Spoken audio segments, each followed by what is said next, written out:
Bonjour à tous, j'espère que vous allez bien et que tout se passe au mieux pour vous. La guidance de cette semaine va nous parler de la spiritualité telle qu'elle doit être vécue, ce qu'elle est et ce qu'elle doit nous apporter. Avant cela, je rappelle qu'il ne reste que quelques jours si vous voulez vous inscrire à la formation au code karmique. Je maintiens son prix jusqu'au 31 octobre. Après cela, cette formation, ou plutôt cet outil, atteindra son prix définitif. Donc profitez-en.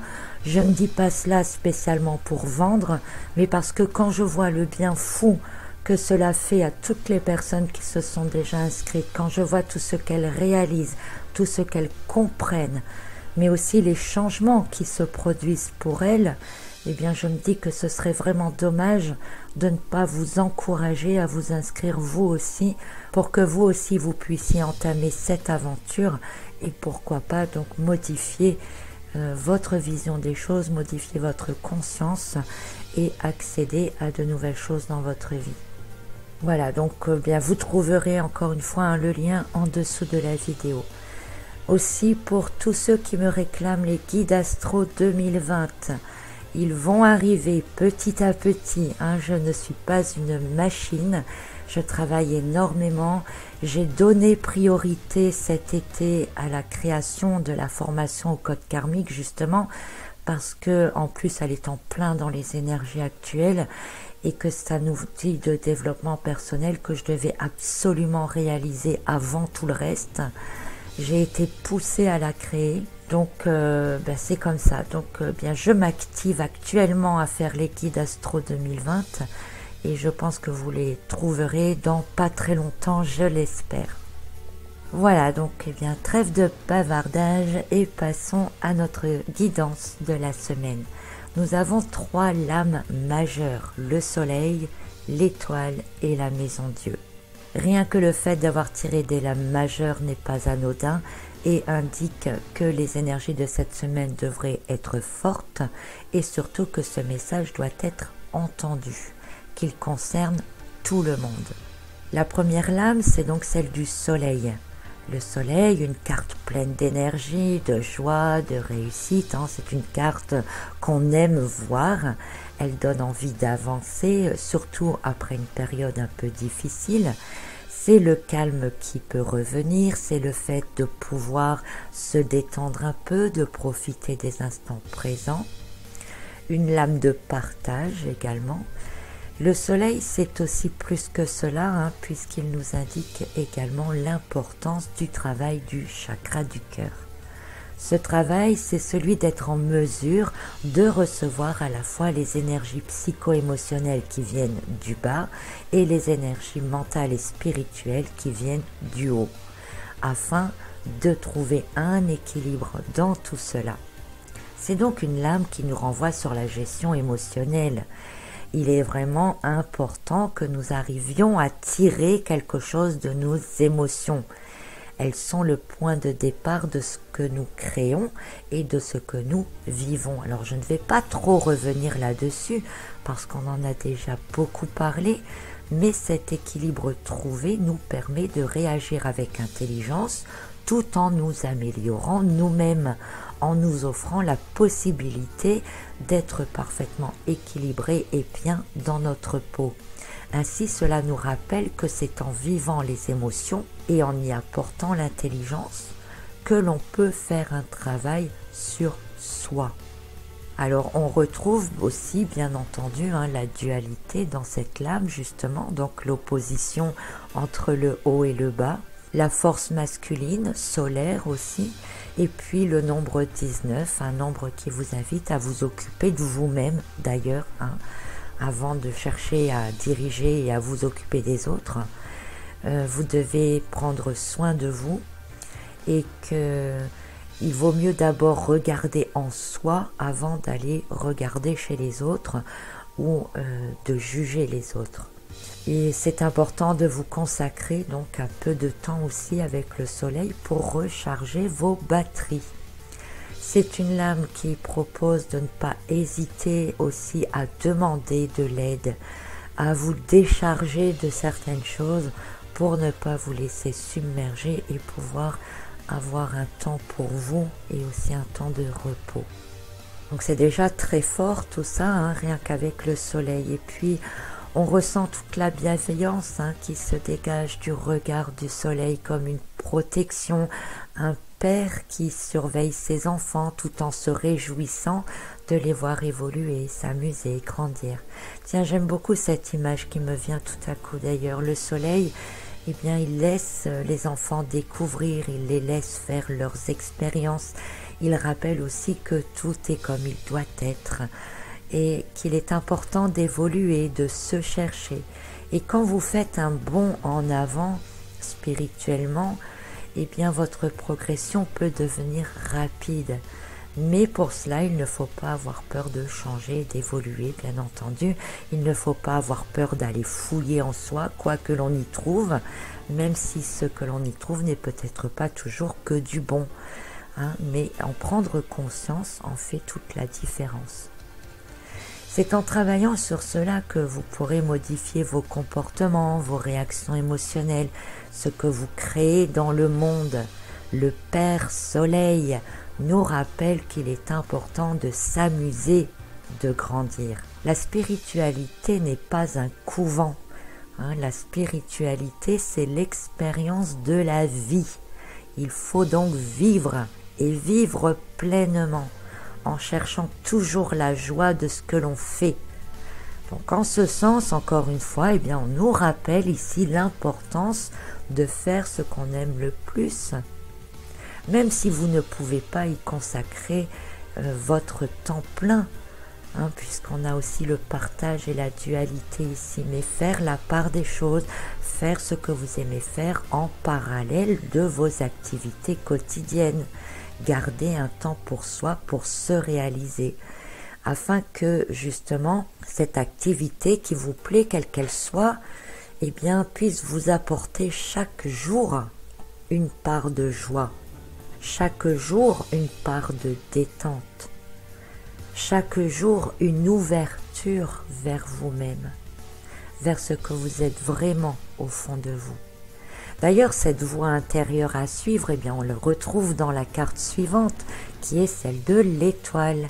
Le juste équilibre trouvé grâce à ces deux vases qui sont à la même hauteur des vases rouges.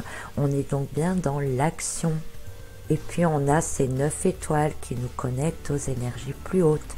Et ce personnage serein à la chevelure bleue qui nous parle d'intelligence, qui répand l'eau sur un sol sec afin d'apporter l'ingrédient nécessaire aux futures pousses à venir. La voie à suivre, eh bien, elle est celle que vous vous donnerez la peine de préparer, celle qui vous apportera tout ce dont vous avez besoin pour vous sentir bien, équilibré et en harmonie. Il ne sert donc à rien d'attendre que tout vous tombe du ciel ou de vous dire « un jour je pourrai ». Ou un jour je ferai, parce que ça ne viendra pas ce jour-là. Ça ne viendra pas tant que vous ne poserez pas vos premières actions, tant que vous ne préparez pas le terrain. Cela peut commencer simplement par libérer un créneau horaire dans votre journée pour faire quelque chose pour vous. Et je dis bien chaque jour parce que le soleil, la carte précédente, nous parle d'instant présent. La lame de l'étoile représente aussi les intuitions, l'intelligence divine, la créativité, le fait d'être connecté à soi pour savoir et comprendre exactement ce pourquoi nous sommes faits, ce qui nous convient le mieux, c'est-à-dire ce qui nous apporte du bien-être, de l'espoir, une paix et le calme intérieur dès qu'on le réalise. C'est un peu ce qui est capable de nous transporter dans une autre dimension, dans un autre espace-temps. Dans le travail du chakra du cœur, l'étoile correspondrait alors aux énergies qui viennent du haut, les énergies mentales et spirituelles. Quant à la lame suivante, eh bien, elle pourrait alors correspondre aux énergies qui viennent du bas. C'est celle de la maison Dieu, les émotions en tous sens, les imprévus à gérer, les désaccords, les changements fréquents et en tous sens, tout ce qui ne se passe jamais comme prévu. Elle peut aussi représenter le fait d'être toujours pris et occupé par plein de choses, sauf par soi ou pour soi. La maison Dieu, c'est le fait de ne pas vraiment pouvoir maîtriser ce qui arrive et d'en faire les frais. L'esprit et l'intelligence n'arrivent pas car ils sont coupés à ce moment-là. On a le nez tourné vers le bas, vers le concret, le matériel, on s'occupe de tout ce qui se passe autour, sauf de ce qui peut se passer en soi et pour soi. On ne voit pas forcément ce qui se passe réellement. On filtre par nos émotions, on est chamboulé et on se raccroche à ce qu'on peut, bien souvent à quelque chose d'extérieur à soi, d'ailleurs. Mais à quoi est-ce qu'on se raccroche réellement ?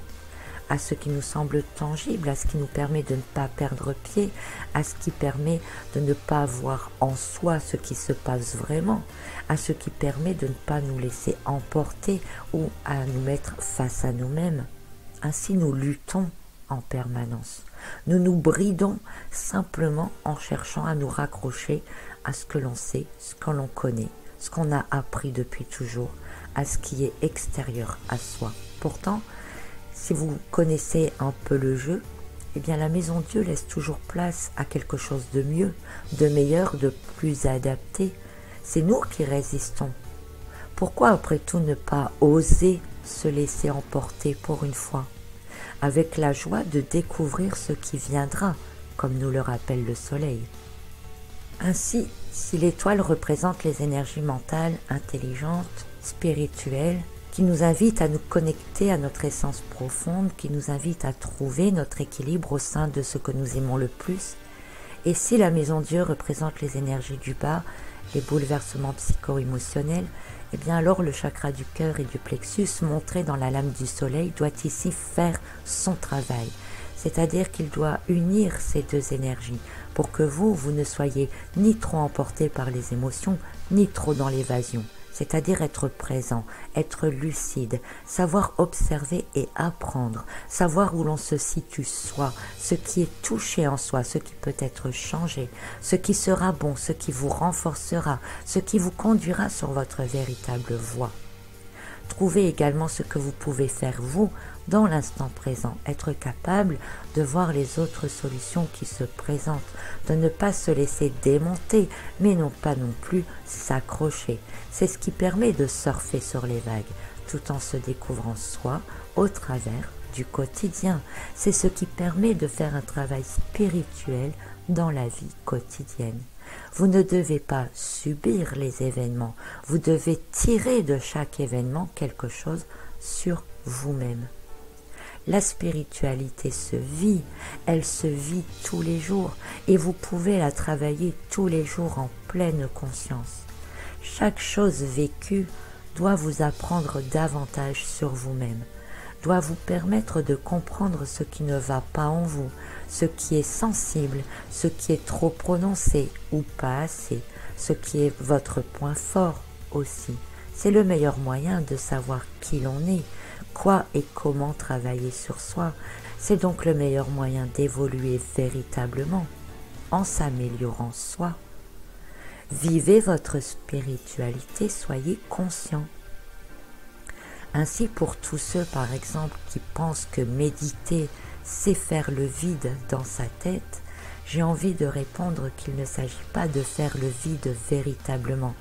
Ne pensez à rien est de toute façon quasiment mission impossible pour l'homme. Mais cet ensemble de cartes nous invite au contraire à méditer sur soi.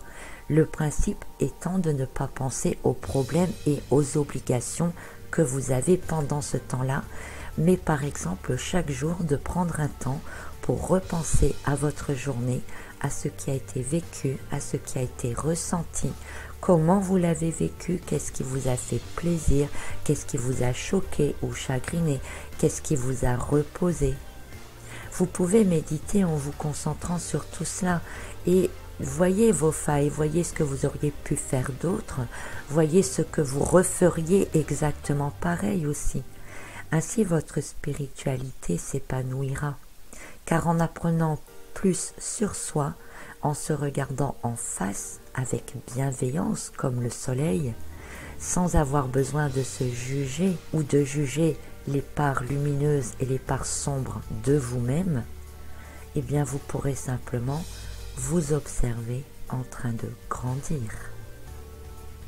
Voilà donc pour notre guidance de la semaine. Je vous souhaite une excellente semaine à tous, une bonne fin de mois d'octobre et je vous retrouve très bientôt pour une autre guidance.